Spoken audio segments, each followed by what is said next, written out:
Federação dos Bancários Filial da CUT. Primeiro, agradecer a oportunidade de participar de um seminário internacional, agradecer aos professores que compõem a mesa, e uma pergunta direcionada ao professor Pierre. Hoje, assim, esse seminário nos dá a oportunidade de até conhecer um pouco da realidade do mundo, não é? Eu não conheço a França, enfim, a Europa. Mas hoje no Brasil a gente vive uma nova onda do neoliberalismo, não é? O Brasil na América Latina é um capitalismo predatório e concentrador de riqueza, não é?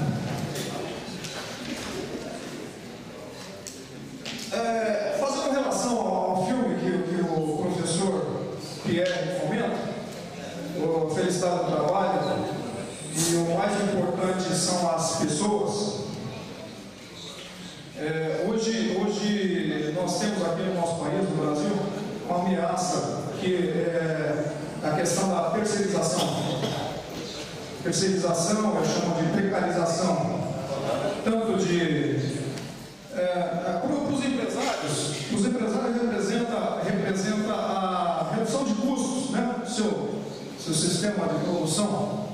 Mas para os trabalhadores representa a redução de salários e direitos. Se o professor Pierre pudesse abordar um pouco sobre o tema, o que está acontecendo na Europa hoje? Muito obrigado. Bom dia a todos e a todas, meu nome é Antônio, sou do Sindicato da Saúde da Alsácia e Região, e aqui representando a CSB, Central dos Sindicatos Brasileiros. Professor Júlio, professor Pierre, professor Elite. No início da apresentação do professor Pierre, eu fiquei todo feliz, porque eu achei que ele ia apresentar aquilo que eu vou perguntar aqui. Mas, não apressou, eu vou fazer a pergunta, porque vai ser a minha meta em todas as palestras. Eu quero saber como essa coisa está acontecendo no mundo e aqui no Brasil. A professora Edith, provavelmente é uma estudiosa, e ela tem esse conhecimento através da USP. O que é que eu vou falar? Vou falar de uma sigla que nós, saúde do trabalhador, nós discutimos ela há décadas, ou por que não dizer há centenas de anos. E parece que cada dia ela está dando um passo atrás. E eu, em 2011, descobri uma sigla. Eu estava numa evento em Brasília, com o professor Dom fazer uma palestra, e ele falou de uma sigla chamada CIF, Classificação Internacional de Funcionalidade, Capacidade e Saúde. Eu esqueci de dizer também que eu também sou aluno dessa casa, curso de Ciência do Trabalho, estou saindo com muita saudade, mas eu volto em breve, porque eu estou terminando a nossa graduação, eu volto em breve. E eu passei, a partir daquela palestra, sinceramente, eu me apaixonei, porque eu passei a perceber que nós estamos discutindo saúde do trabalhador faltando alguma coisa. Se nós discutimos sem uma base para discutir as funções do corpo, se nós discutimos funções de funcionalidade, capacidade, e nós vamos fazer a discussão com qual base? Que parâmetro está nos dando para fazer essa discussão com o trabalhador? Através de uma conhecimento da CIF, é ela que traz essas bases de discussão. Tá? E eu gostaria de perguntar, na Argentina, na França, existe essa discussão, tem essa aplicação, e o Conselho Nacional de Saúde, aqui no Brasil, em 2012, editou uma resolução número 452, indicando ao Ministério da Saúde que todos os protocolos do SUS aplicassem a CIF. O que aconteceu? Nada. E eu vou encerrar dizendo, eu estou descobrindo com muita tristeza que os médicos do trabalho no Brasil, aqueles que cuidam da saúde dos trabalhadores dentro das empresas, não sabem o que é CIF. Obrigado. Bom, eu trabalho no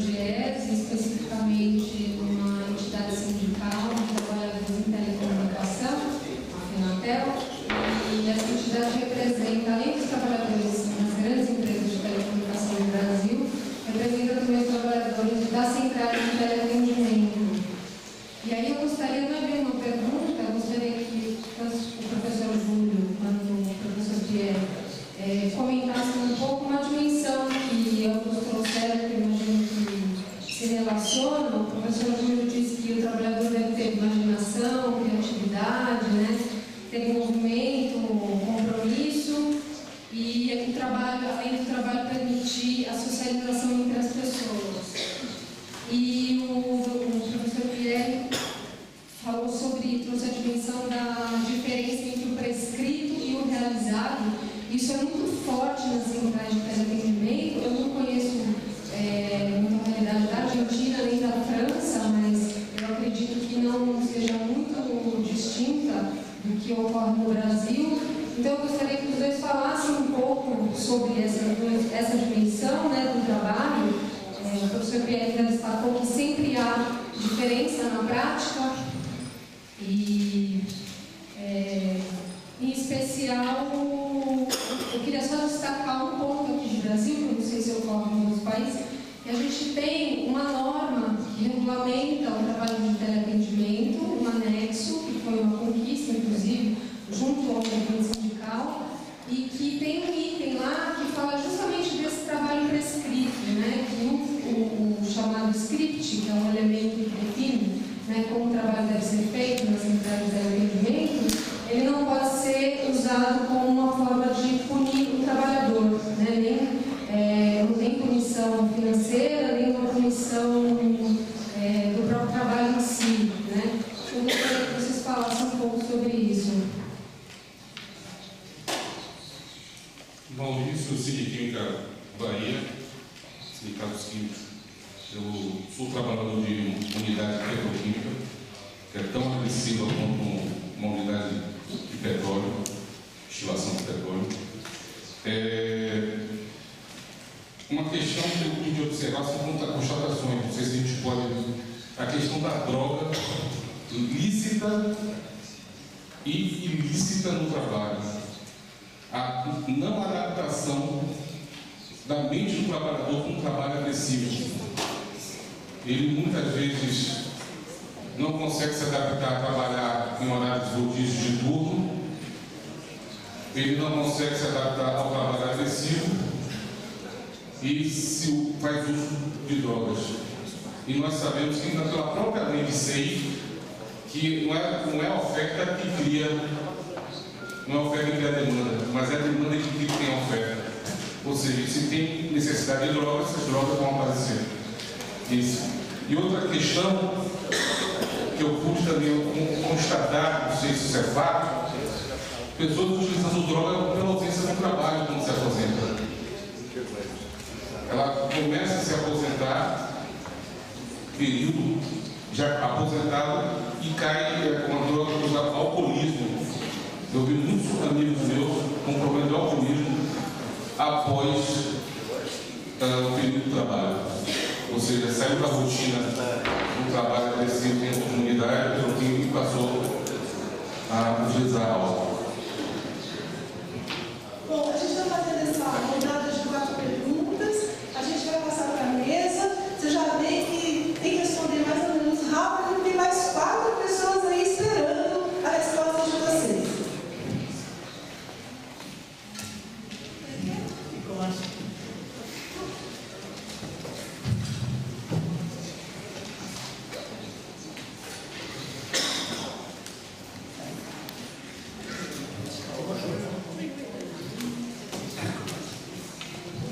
C'est moi qui m'approche dans le premier point.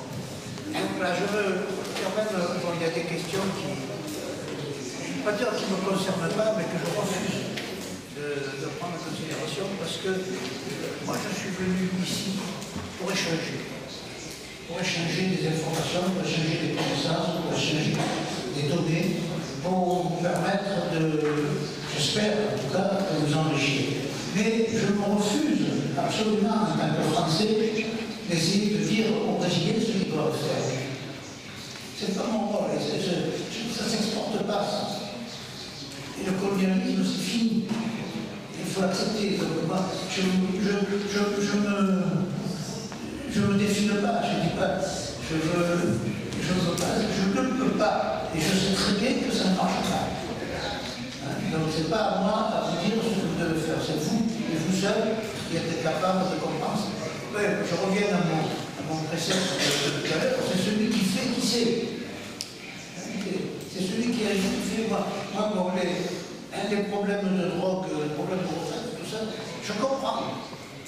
Je comprends que quelqu'un, moi je suis à la retraite aussi, je comprends que quelqu'un qui a été actif toute sa vie, d'un seul coup, à la retraite, il devient inactif, il n'a plus cette capacité de travailler pour pouvoir se réaliser, pour pouvoir devenir. Donc il s'ennuie et il perd sa confiance en lui. Vous savez, quand on interroge, en France, on interroge ce qu'on appelle des chômeurs de longue durée. Des chômeurs de longue durée qui sont rémunérés. C'est-à-dire que pendant un an, ils sont payés comme s'ils travaillaient. Et quand on va les voir, on dit alors ça va, vous êtes content, vous vous reposez, vous êtes tranquille, etc. Bon, ils disent je m'emmerde, je me dévalue, j'ai l'impression que je ne sers plus à rien, que je suis devenu un sous-homme, que j'ai honte de moi. Donc si vous voulez, la perte de cette activité sociale qu'est le travail est très, très compromettante. C'est pour ça que je vous disais, le travail est un besoin pour l'homme. Donc quand on est à la retraite, si on n'a pas une activité, même une activité bénévole, une activité qui nous permet de rester dans le bain, et après il ne reste plus que la drogue, l'alcoolisme pour essayer de résoudre ces problèmes qui ne sont pas des solutions. Bon, ensuite, le problème de la sous-traitance. Vous savez, en France, on est aussi un régime capitaliste. Donc la sous-traitance, on en Europe, de partout, c'est les mêmes problèmes, on les rencontre. Et on n'arrive pas à les résoudre. Parce qu'il y a ce problème de maîtrise, de mémise du capital, et plus grave encore depuis quelque temps, mais on a un problème au Brésil, de capital financier. C'est-à-dire que pendant une certaine période, le capitalisme était un capitalisme de production. On produisait et on s'enrichissait en produisant. Maintenant, depuis une bonne vingtaine d'années, c'est fini ça. Maintenant, on produit non pas pour produire, mais pour faire de l'argent. Et si c'est faire de l'argent, il vaut mieux aller le faire en Afrique. Eh bien, on va en Afrique. C'est pas de problème, on nous délocalise, etc.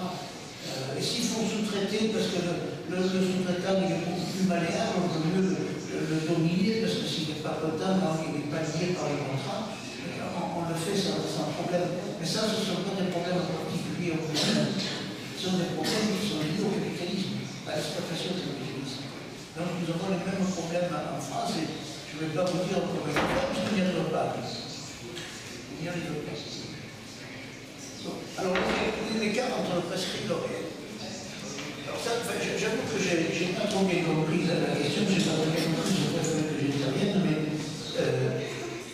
qu'il y ait depuis 2 500 000 ans, c'est parlé, qu'il y ait toujours eu un écart entre le travail tel qu'il a été prescrit et tel qu'il a été réalisé, ça c'est devenu une réalité scientifique. Ce n'est pas une impression, ce n'est pas un point de vue, c'est une réalité scientifique. Et c'est ce qui explique que le travail humain est toujours en progrès.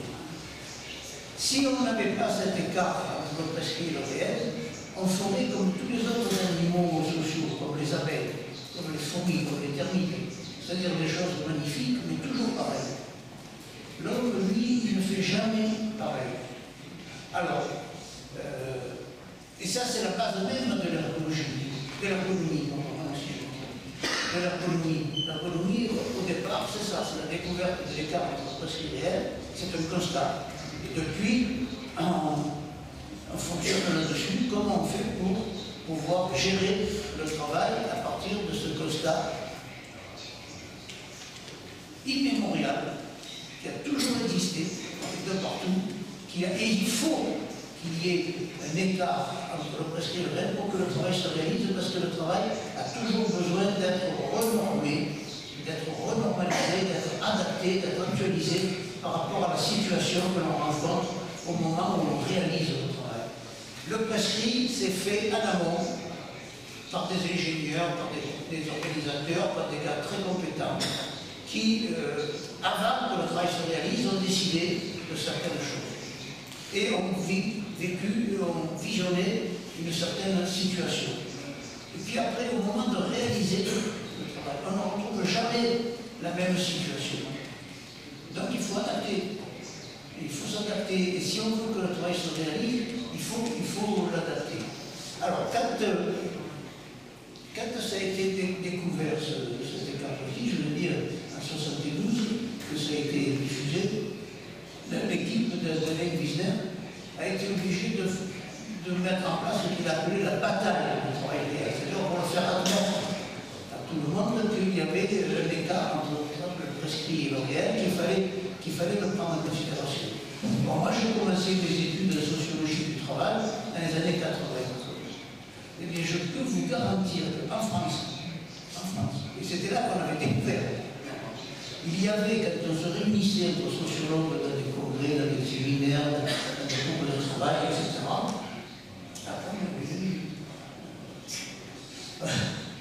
on avait entre sociologues des batailles verbales que j'appelais des rixes, des combats, entre ceux qui étaient d'accord pour dire qu'il y avait des cas entre et ceux qui refusaient à tout prix de le mettre. Pourquoi ils refusaient de le mettre? Parce qu'eux, on avait toujours appris que le travail c'était quelque chose de mécanique, qu'il n'y avait plus qu'à dire CAF au compte, il suffit de faire comme on te dit, et tu n'as pas à intervenir. C'était le dogme même du terrorisme, ça. Dans le terrorisme, il y a ceux qui réfléchissent, qui ne doivent pas travailler, et ceux qui travaillent, qui ne doivent pas réfléchir. C'était une norme. C'était une des bases même du terrorisme. Hein. Donc, d'un seul coup, on dit, mais ceux qui travaillent, il faut qu'ils réfléchissent. Parce que s'ils ne réfléchissent pas, le travail ne peut pas se réaliser. Et là, ça a été un bouleversement pour beaucoup. Et je peux vous dire qu'en Europe, le débat a été clos le 31 décembre 1989. Pourquoi le 31 décembre 1989? Parce qu'il y a eu une loi d'origine européenne sur la santé et sécurité qui disait que pour prévoir les accidents, il fallait prendre en compte le travail tel qu'il était prescrit et tel qu'il était réalisé. Il fallait prendre en compte le travail réel. Et là, donc, une loi disait qu'il fallait prendre en compte le travail réel, ça veut dire que le travail réel existe. Donc, le combat, à partir de là, dans le monde scientifique, a été clos. Vous ne pouvez plus nier qu'il y avait un travail réel, puisque la loi le disait.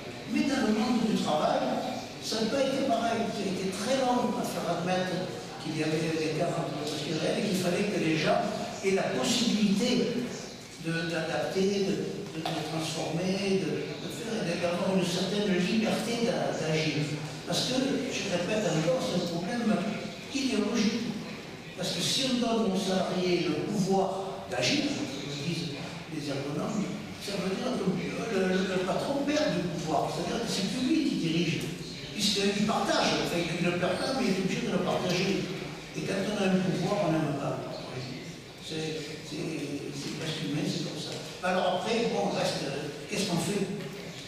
Comment faire? Alors, les problèmes qui nous a été indiqués, qu'est-ce qu'on fait? C'est comme dit, moi, ce que je peux vous dire, c'est que c'est obligé. C'est obligatoire pour que le travail se réalise. Pour que le travail se réalise, il faut gérer l'écart entre le prescrit et le réel. Voilà. Alors après, qu'est-ce qu'on en fait, comment on agit, quel est le rôle des organisations syndicales, quel est le rôle des travailleurs là-dedans? Ça, c'est chacun qui voit dans la situation présente ce qui a lieu de faire. C'est pas mal de dire.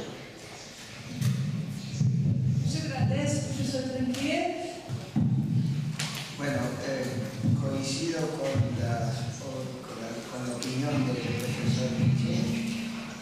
Yo diría que la situación que está viviendo Europa en este momento, después de la crisis de Lehman Brothers en el año 2007, es una situación caótica y donde el neoliberalismo está resucitando, incluso en países donde el gobierno es de orientación socialista.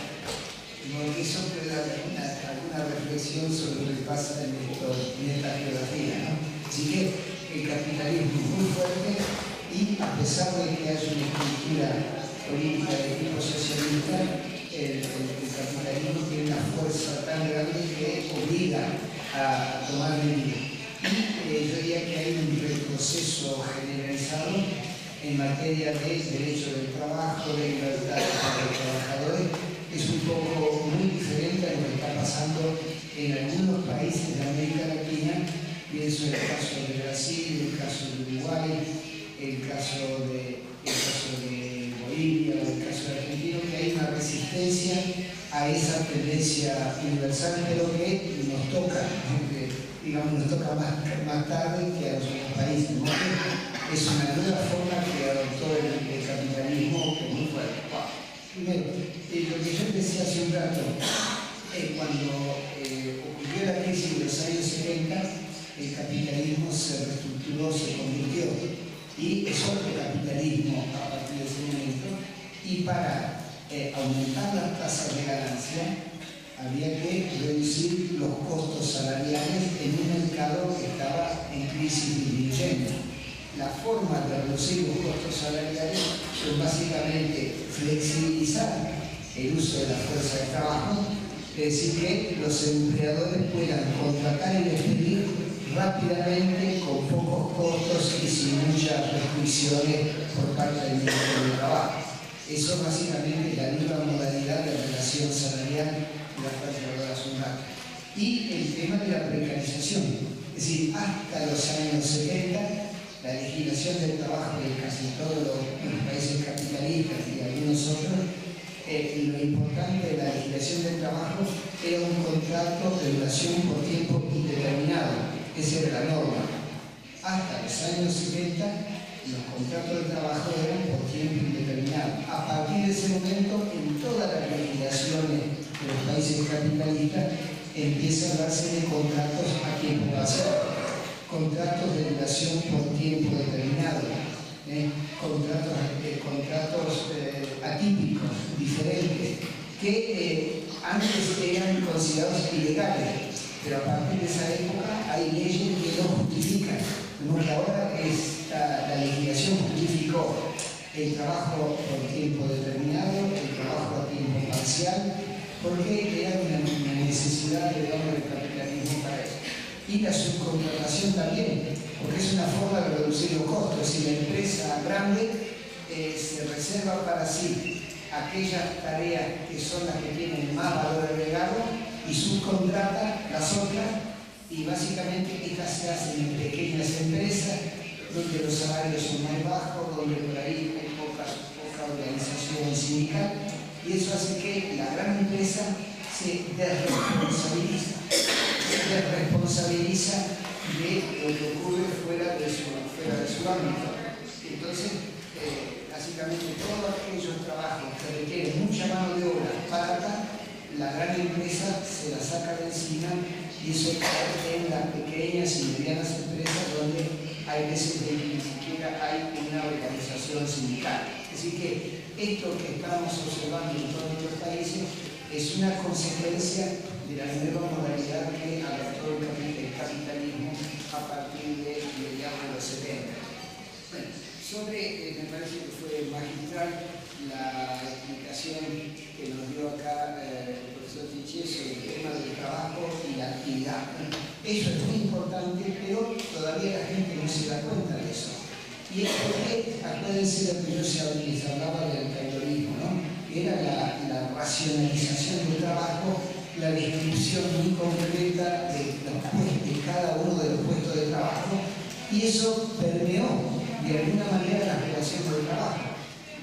Es decir, en nuestros días, cuando se va a negociar colectivamente, en algún momento dado se discute sobre los puestos de trabajo. Si ustedes miran los convenios colectivos de trabajo que ustedes tienen, aunque los más viejos son los nuevos, se van a dar cuenta que hay una descripción del trabajo muy parcial. Y es lo que decía el profesor Michel Sobrato, que se describe el trabajo tal como es descrito, pero ese trabajo después no se puede hacer de esa manera, porque la actividad, si uno quisiera aplicar esa descripción del trabajo, no podría hacerse la tarea.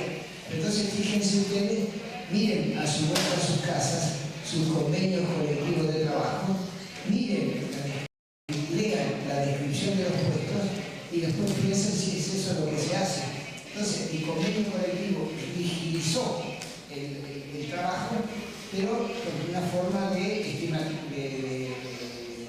garantizarlo y de poder fijar un salario.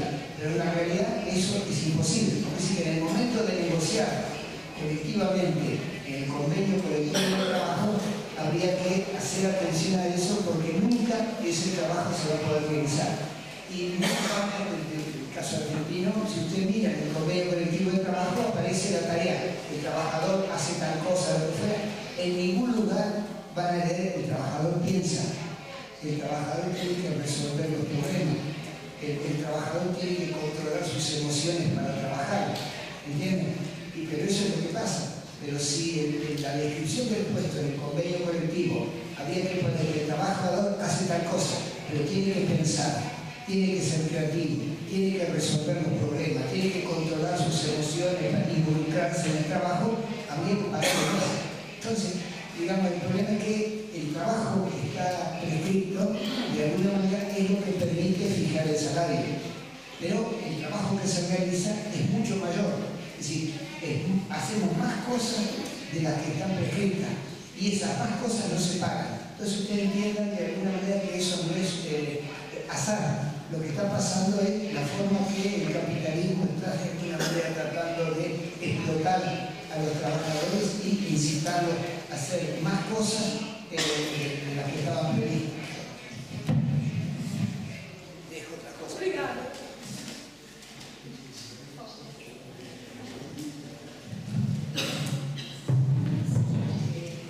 Sobre a pergunta, sobre o que acontece com o uso de drogas, né?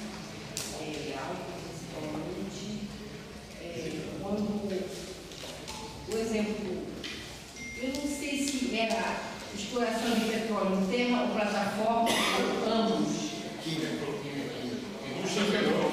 A indústria em geral, tanto o trabalho em plataforma, como perfuração, trampo, né?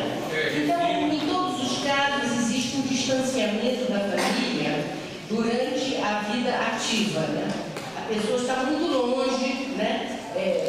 A minha experiência é muito pequena, mas em Cubatão a gente fez entrevistas com pessoas, né, das altas. Mas tem muita coisa escrita no Brasil sobre isso, né?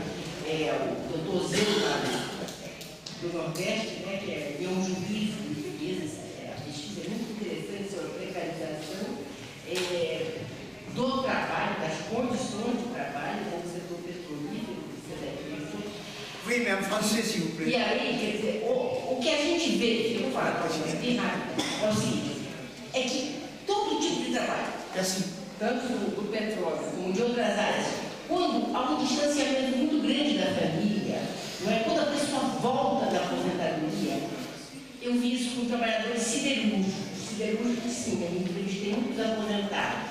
Então, ele não encontra um lugar, é muito difícil ele se reinserir. A pessoa fica na vida familiar, né? Então, precisa ser uma ação prévia, né? Como muita gente recomenda, pré-aposentadoria, uma preparação para ele poder voltar à vida, né? E o álcool, frequentemente, é uma coisa muito procurada. Esse é o primeiro aspecto, né? Então, da importância de uma preparação para a aposentadoria, enfim, de a família receber alguma ação de serviço social, do sindicato, para ajudar nesse processo. Quem tem um hobby e tal, ou manter até a conexão com o sindicato, às vezes é muito importante, né? Nós vimos uns casos assim que ele se tornou, vamos dizer, a pessoa se tornou um ativista e não adoeceu. Depois de experiência do sindicato, mas enfim.